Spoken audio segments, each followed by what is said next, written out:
Ikinatuwa ng mga taga-suporta ni Mary Jane Veloso ang balitang ipinagpaliban muna ang pagbitay sa kanya. Pero dahil pansamantala lamang ito, hindi pa raw tapos ang kanilang laban. May live report si Haji Rieta. Haji, good morning. Yes,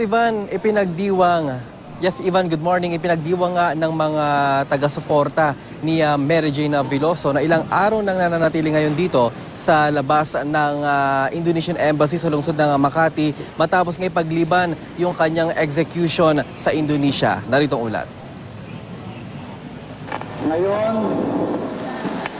ang execution ni Mary Jane Testa Veloso ay idinilay!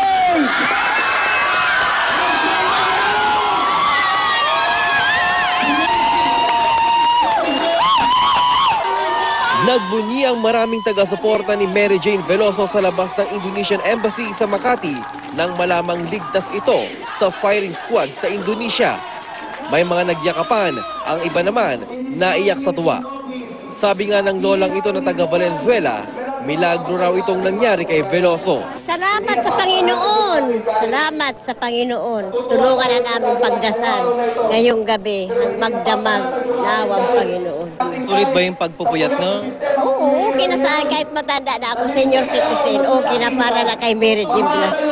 Gaya nga nang nakita nyo na talagang celebratory yung mood ngayon dito, talagang napakasaya ng mga tao dito sa labas ng Indonesian Embassy sa Makati. Dahil sa ilang araw na pagbabantay na dito at paghiling nga sa gobyerno ng Indonesia na hindi masama si Mary Jane Veloso sa mga na-execute sa Indonesia. At yung mga tao dito talagang napakasaya dahil natutuwa sila na hindi nga naisama si Mary Jane Veloso sa mga nabitan. Pero sabi ng isa sa mga abogado ni Veloso, pansamantala lamang daw ito. Bibigyan daan lamang daw muna nito ang kaso ng recruiter ni Mary Jane na sumuko kahapon. Suspended, oo. Ang technicality nun, kailangan munang mag-proceed yung case laban kay Cristina Serio dito sa Pilipinas at sana makonvict siya, no, para mapatunayan na si Mary Jane nga ay biktima ng human at drug trafficking. Naka-score tayo ng isa, pero hindi dapat maging kampante.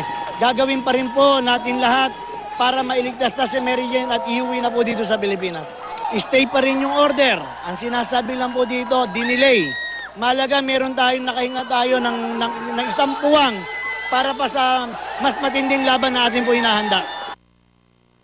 Ivan, sa impormasyon ng abogado ni Veloso ay nananatili pa rin sa Execution Island itong si Veloso at nakatakda nga dalhin ngayon sa Yogyakarta kung saan dati itong nakapiit at doon muna pansamantalang mananatili.